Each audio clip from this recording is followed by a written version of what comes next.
did mixed biscuits, so now we're going to do my biscuits. I'm not eating gluten right now, or a lot of grains, so a lot of the baking I do for me is paleo. So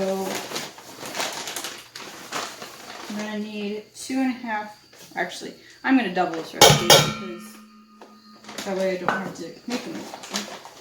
So I'm going to do 5 cups of almond flour,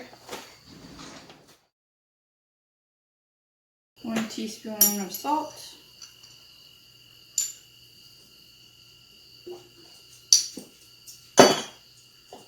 1 teaspoon of baking soda,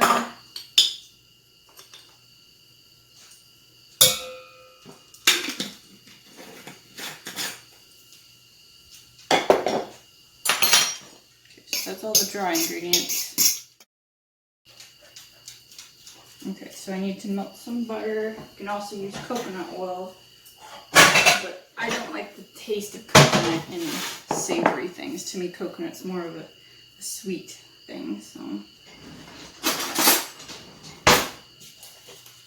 going to need 1/4 of a cup, well actually, sorry, 1/2 a cup of butter.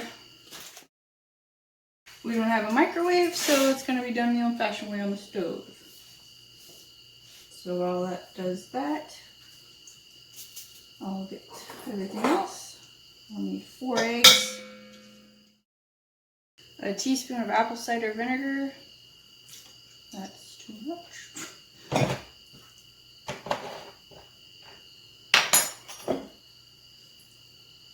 And then 2 tablespoons of milk. I cannot have dairy right now, so, and I also don't like to use the store-bought almond milk because some of the additives that's in it, they upset my stomach, so make our own. And this is basically just water and blanched almonds.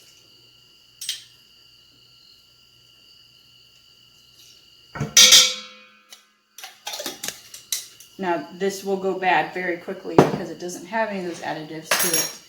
So I usually use it for the recipe I'm going to use it for, and then I'll freeze it. Okay, I got my melted butter. Mostly melted. I'm impatient. Okay, and then you just add the almond flour mixture to the wet ingredients, about 1/3 of the mixture at a time.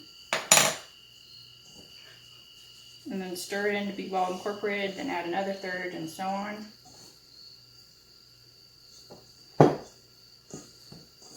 And this is also for drop biscuits.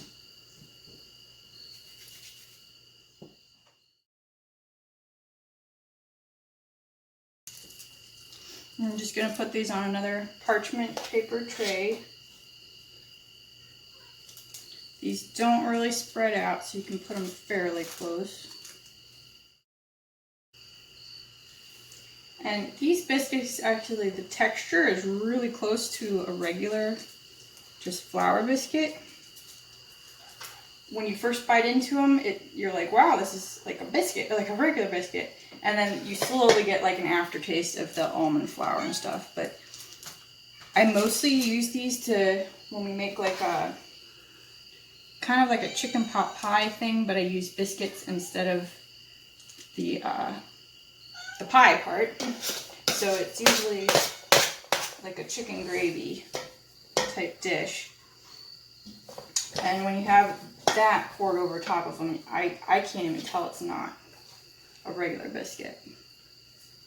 If you just eat them plain or with like butter on them or something, you can kind of tell, but overall I think they're pretty good.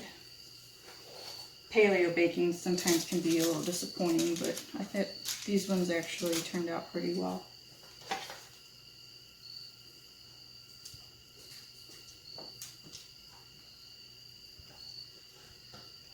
Okay, so those are going in the oven at 350 degrees, and again, I never time anything, so I just check them like every 10 minutes And once they start getting brown, then I'll take them out.